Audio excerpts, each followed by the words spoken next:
तो चलिए बच्चों क्वेश्चंस करते हैं। Reflection by plane mirror, right. तो question number 2, question number 2, two plane mirror are inclined to each other at an angle of 70 degree. A ray is incident on one mirror at an angle theta. The ray reflected from this mirror falls on the second mirror from where it is reflected parallel to first mirror. Determine the value of theta. तो बच्चों इसमें जो question में हमको given है, two plane mirrors are inclined to each other at an angle of 70 degree. First mirror, second mirror, और ये angle हमको गिवन है 70 degree. Ray is incident on one mirror at an angle theta. यहाँ पर जो है first mirror पर जो रे है वो थीटा एंगल पर इंसिडेंट हो रही है, फिर यहां से रिफ्लेक्ट होकर आ रही है सेकंड मिरर, और सेकंड मिरर से कैसी आ रही है, फिर रिफ्लेक्ट हो रही है पैरेलल टू फर्स्ट. ये क्वेश्चन में हमको गिवन है. The ray reflected from this mirror falls on the second mirror from where it is reflected parallel to the first mirror. Determine the value of theta. ये theta find करना है बच्चों. ये 70 degree है, ये भी 70 डिग्री होगा करस्पॉन्डिंग एंगल. ये पॉइंट ऑफ इंसिडेंस है. यहाँ पर यदि आप नॉर्मल ड्रॉ करोगे तो ऐसा आएगा, ये 90, ये 70 है, तो बचा हुआ एंगल कितने का होगा, 20. क्यों? 90 माइनस 70 20. ये 20 क्या हुआ, एंगल ऑफ रिफ्लेक्शन. जितना एंगल ऑफ रिफ्लेक्शन होता है सेम होता है एंगल ऑफ इंसिडेंस, तो इसलिए ये भी 20 हो जाएगा. अब फिर से ये नॉर्मल है, तो ये कंप्लीट कितना हुआ 90. यदि ये 90 है तो ये 20, तो बचा हुआ एंगल कितना होगा 70. ठीक, ये थीटा है एंगल ऑफ इंसिडेंस, तो एंगल ऑफ रिफ्लेक्शन भी थीटा होगा. फिर ये नॉर्मल है तो 90 में से थीटा है, तो बचा हुआ एंगल कितना होगा 90 माइनस थीटा. आप यहां देखिए ट्रायंगल बन रहा है. यदि अपन इसको ए बी रे बोले, इसको ओ बोले, BC reflected ray from first mirror and CD reflected ray from second mirror, तो आपको दिख रहा है कि जो ट्रायंगल है O B C, in triangle O B C 70 plus 70 plus 90 minus theta is equal to 180. तो ये जाएगा 140 plus 90 minus theta is equal to 180. Definitely transfer करोगे तो ये जाएगा 140 plus 90 minus 180 is equal to theta. ये आ गया आपका 50 डिग्री. इसका मतलब जब टू मिरर 70 डिग्री एंगल पर आप रखेंगे और यदि रे को 50 डिग्री एंगल पर इंसिडेंट करेंगे तो डेफिनेटली रे फर्स्ट मिरर से तो रिफ्लेक्ट होगी, पर जब सेकंड मिरर पर जाकर इंसिडेंट होगी तो वहां से रिफ्लेक्शन कैसा होगा, रिफ्लेक्टेड रे कैसी हो जाएगी, पैरेलल टू फर्स्ट मिरर. ये हो गया बच्चों question number 2.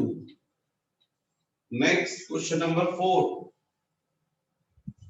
Two plane mirrors are inclined to each other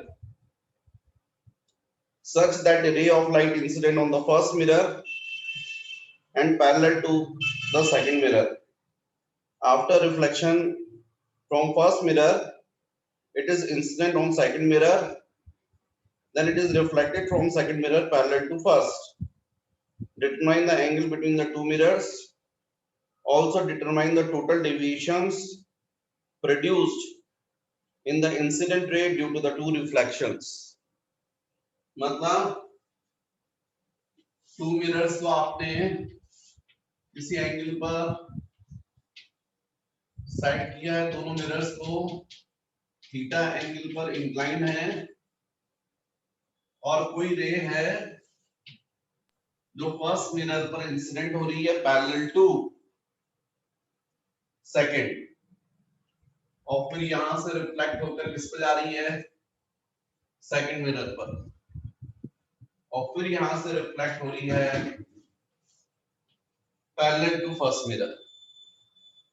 हमको फाइंड करना है थीटा और एंगल ऑफ डेविएशन। तो बच्चों ये थीटा होगा तो ये थीटा होगा, करस्पॉन्डिंग एंगल, ऐसे ही ये थीटा होगा तो ये एंगल भी थीटा होगा, करस्पॉन्डिंग एंगल। डेफिनेटली यहां पर आप नॉर्मल ड्रॉ करोगे तो ऐसा आएगा, जैसा ये पूरा एंगल 90 का होगा, उसमें से ये थीटा है तो बचा हुआ एंगल 90 माइनस थीटा, जिसको आप बोलेंगे एंगल ऑफ इंसिडेंस, क्योंकि इंसिडेंट रे और नॉर्मल के बीच का एंगल है। जितना एंगल ऑफ इंसिडेंस होगा सेम होगा एंगल ऑफ रिफ्लेक्शन, वो भी 90 माइनस थीटा का होगा। फिर से ये नॉर्मल है तो पूरा एंगल कितना हुआ 90, उसमें से ये एंगल है 90 माइनस थीटा, तो बचा हुआ एंगल कितने का होगा 90 माइनस 90 प्लस थीटा, मतलब थीटा आ जाएगा। सेम यहां भी ऐसे होगा, ये थीटा ये थीटा, यहां भी नॉर्मल ड्रॉ करोगे तो ऐसा होगा, ये 90 हो जाएगा, ये एंगल हो जाएगा 90 माइनस थीटा। कौन सा angle, angle of reflection, reflected और नॉर्मल के बीच का एंगल है। जितना एंगल ऑफ रिफ्लेक्शन सेम होगा एंगल ऑफ इंसिडेंस, तो ये भी हो जाएगा 90 माइनस थीटा, 90 माइनस थीटा। अब यदि ये 90 माइनस थीटा है और ये पूरा एंगल 90 है, ये 90 माइनस थीटा है, तो बचा हुआ एंगल कितने का होगा 90 माइनस थीटा। सॉल्व करोगे तो थीटा जाएगा। मतलब फिर से यदि हम बोलते हैं AB incident ray, BC reflected ray from first mirror, CD reflected ray from second mirror, तो आपको क्लियर दिख रहा है। फिर से triangle OBC, definitely theta plus theta plus theta is equal to 180। Equilateral triangle हो गया ये तो, क्योंकि इक्विलेटरल ट्रायंगल में ही सारे एंगल्स इक्वल होते हैं। तो 3 theta is equal to 180, theta is equal to 60 degree. मतलब दोनों मिरर्स के बीच का एंगल होना चाहिए 60 डिग्री। फिर जो ये इंसिडेंट रे थी उसका total angle of deviation del, तो इसका फॉर्मूला हम लोगों ने देखा है 360 माइनस 2 थीटा, 360 माइनस 2 थीटा, तो del is equal to 360 minus 2 into 60, 2 into 60 मतलब 120, तो del is equal to 240। Angle of deviation हो जाएगा 240 डिग्री, जो हमको फाइंड करना था। तो ये हो गया बच्चों आपका question number 4। Next question number 6 के लिए तो मुझे पूरा बोर्ड चाहिए होगा, अभी 6 को छोड़ देते हैं। Question number 8, question number 8, a man is running away from a plane mirror at a speed of 5 meters per second. with what speed is he receding from his own image? Just double, भाई plane mirror हो गया, और मान लीजिए man यहां पर है तो उसकी इमेज भी चिपक कर बनेगी। मैन जो है वो मिरर से चिपक के खड़ा है तो इमेज भी वही बनेगी। फिर ये रन कर रहा है, मान लीजिए 5 मीटर पर सेकंड, मतलब 1 सेकंड में कितना डिस्टेंस, 5 मीटर। तो मैन की ये पोजीशन आ जाएगी m1, और उसकी इमेज भी बिहाइंड बनेगी m1 डैश, सेम डिस्टेंस पर 5 मीटर। कितने टाइम में? सेम टाइम में, 1 सेकंड में। तो 1 सेकंड में ये जो मैन है और इमेज, इनके बीच का डिस्टेंस कितना हो गया? 10 मीटर पर 10 मीटर हो गया 1 सेकंड में। तो आप समझे बात को कि यहाँ जो आंसर हो जाएगा वो हो जाएगा 10 मीटर पर second. If a man run with a speed of 5 meter per second from plane mirror, then its image, then its speed relative to its image is double, 10 meter per second. तो इसलिए आपका यहाँ पर answer होगा speed of man with respect to image is equal to 10 meter per second. ये हो गया बच्चों क्वेश्चन नंबर 8। तो next 10th, So 10th, both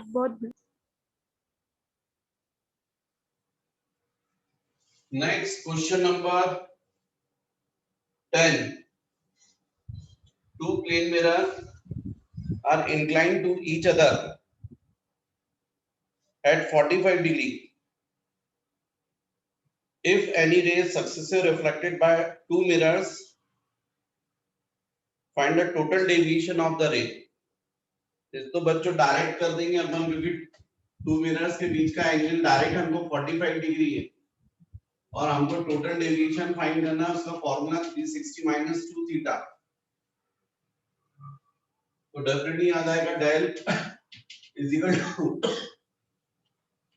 360 minus 2 into 45, del is equal to 360 minus 90 means del is equal to 270 degree. Answer. तो ये हो गया question number 10।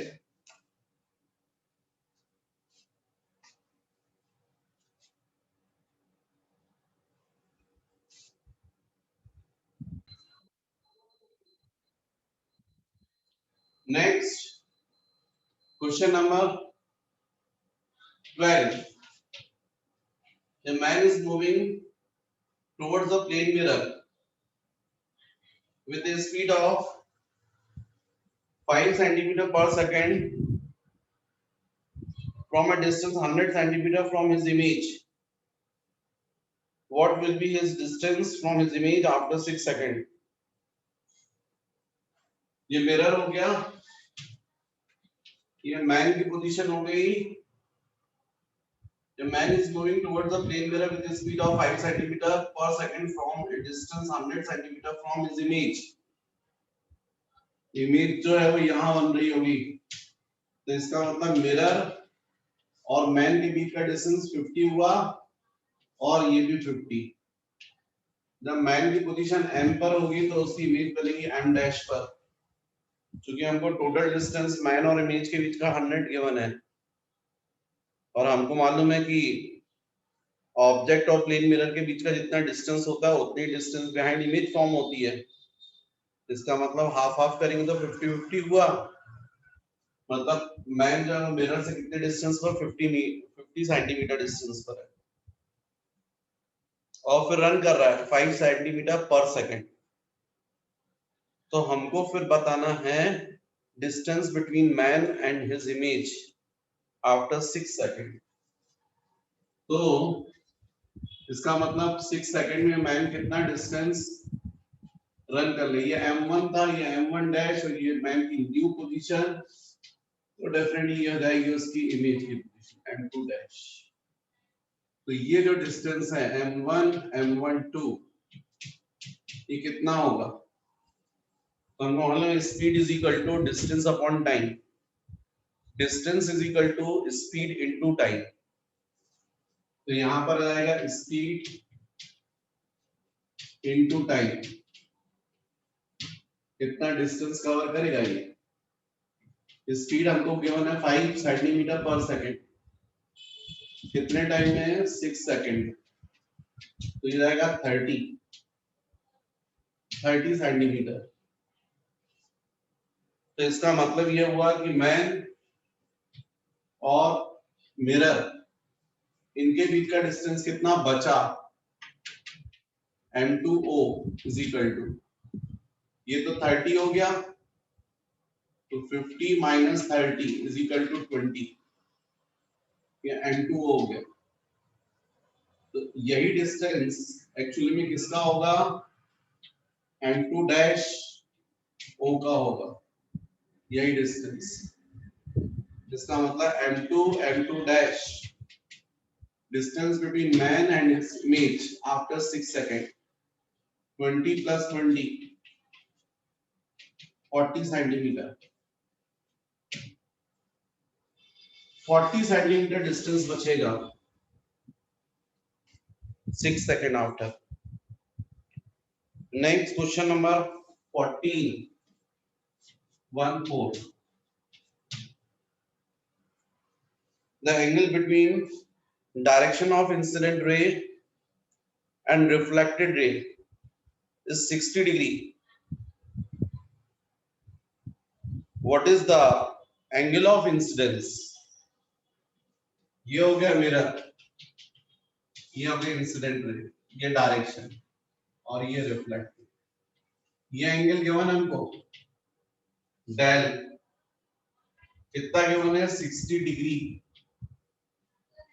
भाई क्वेश्चन में बोला है the angle between the direction of incident ray and reflected ray, तो incident ray का डायरेक्शन ये हुआ, रिफ्लेक्टेड रे ये एंगल, इसको अपन बोलते हैं angle of deviation. Angle between the direction of incident ray and the direction of final reflected ray is called angle of deviation. तो ये एंगल ऑफ डेविएशन को 60 गिवन है, ये हमको पता I by laws of reflection I is equal to R, तो R को भी हम लोग I लिख सकते हैं, तो I plus del is equal to 180, क्योंकि ये स्ट्रेट लाइन है, ये पूरा ऐसा 180, तो 2I प्लस डेल मतलब 60 इज इक्वल टू 180,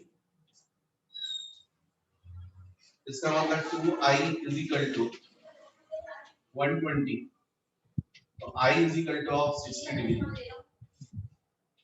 इसका मतलब एंगल ऑफ इंसिडेंस कितना हुआ 60 डिग्री। तो बच्चों ये क्वेश्चंस आपके